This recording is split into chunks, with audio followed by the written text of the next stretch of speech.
Boker Tov Chaverim, I'm Stephen Ben-Nun. You're watching Israeli News Live. North Korea is not Syria. This is something that we're finding out in articles in the Russian language there, and it appears that Russia will have a much stronger stance for North Korea than they do of that of President Bashar al-Assad in Syria.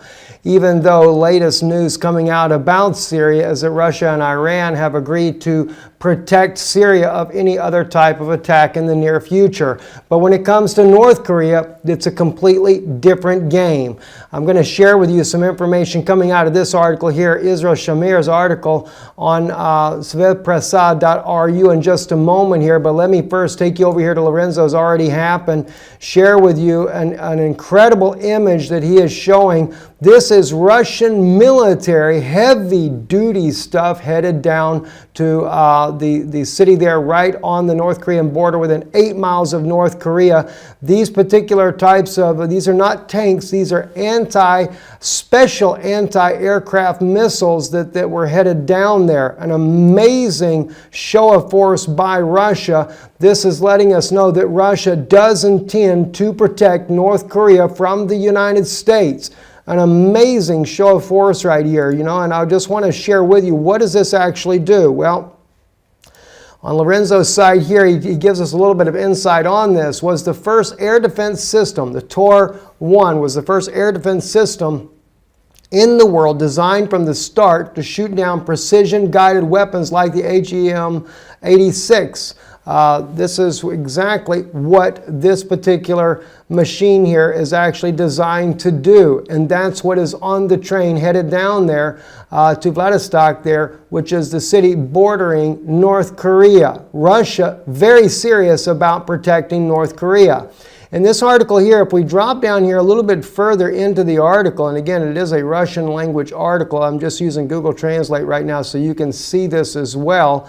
Actually, I have sitting right out my door here our Russian expert who is a former university professor of the Russian language that's able to give us the inside information about these types of articles. It says on here, the blow to Syria and the threat to Korea. This is the cat is beaten. The bride gives hints, according to the Russian proverb. If Russia does not have enough strength to give America its hands, it could help the DPRK defend itself. For North Korea, many Russian pilots fought and died in the bloody massacre of the early 50s. Perhaps and now there will be volunteers who will stop the American blow. Russia could urgently put its means of air defense to prevent an atomic war from commencing 200 kilometers from Vladivostok. Okay, this is exactly what I was talking about. Unlike the weakened and demoralized Syria, the DPRK is ready to fight and is determined not to yield Russian support, preferably in conjunction with China or without. If China does not have the strength, will help the DPRK and stand up to a strike at the aggressor, calling the United States the aggressor. Now again, we know that all the scenarios that happen over this particular Carl Vinson armada that was headed supposedly to North Korea when President Trump had ordered that. The Russian and Chinese, they did tell these ships as they came through, they said they came within striking distance of North Korea, but never stopped. They went all the way down to Australia. The generals completed their mission there. I guess President Trump has given his military generals too much leeway, as he stated. He's already given them their permission, so to speak, to do as they will. Well, it seems like they're doing exactly that. Or as we mentioned the other day, the shadow government determines when and where they will shape up their conflicts with whatever nation they so choose to do this with. But at this point now, though, that the Carl Vinson is headed back to those waters there. It says, yes, it is only a cat, but a daughter-in-law should not let go of such attacks on cats. Russia is trying to avoid a war with the U.S., a war that could lead to the death of the human race. It is right, but if you do not send a stop signal in Korea, you will have to repel the enemy in the sky of Russia. The DPRK is Russia's outer ring of defense. It cannot be handed over to the enemy. And this is the way Russia is looking at this. So it's a very serious situation that we're looking at right now. All right, now let's move on with this. Trump's armada turns towards North Korea as White House defends misleading remarks. RT reporting about this already this morning. The ship is now headed in that direction. We know that Sean Spicer with the Secretary's office there, House Press Secretary, he actually stated that or is kind of like playing this down all along. They don't want to seem to answer questions why the Carl Vinson didn't go to the Sea of Japan when President Trump was speaking this all over the news everywhere, saying that he had ordered this ship there, and then the ship seemingly totally disobeys orders and goes straight to Australia. Again, it seems very obvious to us it is the shadow government really exercising its own authority. And it seems that they want to stay in good with Australians as well because of a possible world war they may be facing very soon. Maybe they felt like it was more important to do that military drill with the Australian government to be prepared for what is next to come.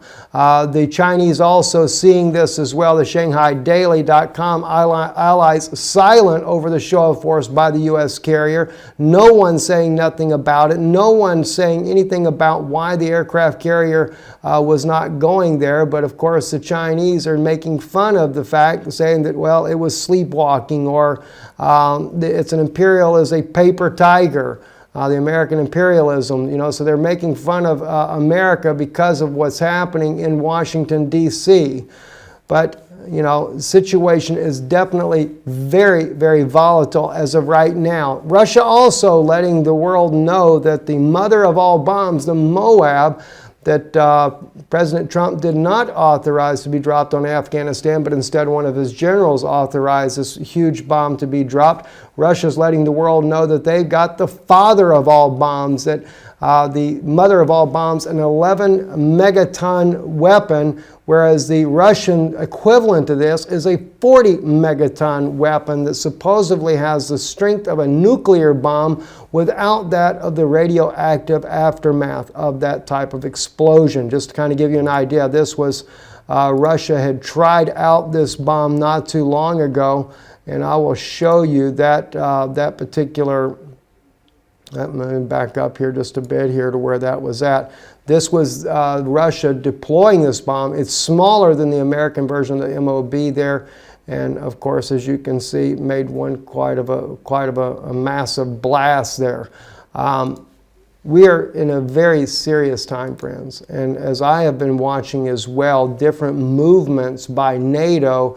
As RT reported this was back in February. That's an old article.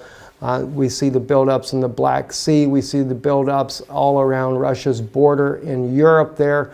The F-35s being moved into place as well. Just all kinds of things that are going on that lets us know we are on the verge of a massive world war.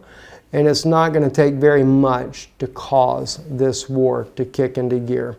Saw this article too this morning, wanted to share this with you. NATO buildup in Poland, Baltic states, illegitimate. Ex-U.S. Senator candidate Mark Dankoff stated, says the American and NATO buildup in Poland and the Baltics is illegitimate and provocative. NATO had but one sanctioned mission when formed during the Cold War, he goes on to state there, and that was to protect against any type of advance on Europe by the Soviet Union. He says when the breakup of the Soviet Union came, then it should have been a complete breakup of NATO as well. That's his take on that. Another interesting article that came out on RT this morning is a manhunt underway for a CIA traitor who leaked Vault 7 to WikiLeaks report. Well, so much for all the FBI saying that Russia has been behind all these leaks for WikiLeaks. Looks like it's going to be a contractor for the CIA who actually leaked Vault 7 files there, and there is a massive manhunt underway to try to find the very person that was involved in leaking all this information to WikiLeaks. maybe it's the same guy that was leaking all this stuff about Hillary Clinton's emails as well. All the inside job that so many spoke about, but yet no one never really wanted to believe. It was too convenient to blame Russia. Well, nobody will pay attention to that now. Even though Russia would be exonerated, they're still headed for war one way or the other. And it looks like North Korea will be the spark that ignites the war. I'm Stephen Ben-Nun with Israeli News Live. Shalom.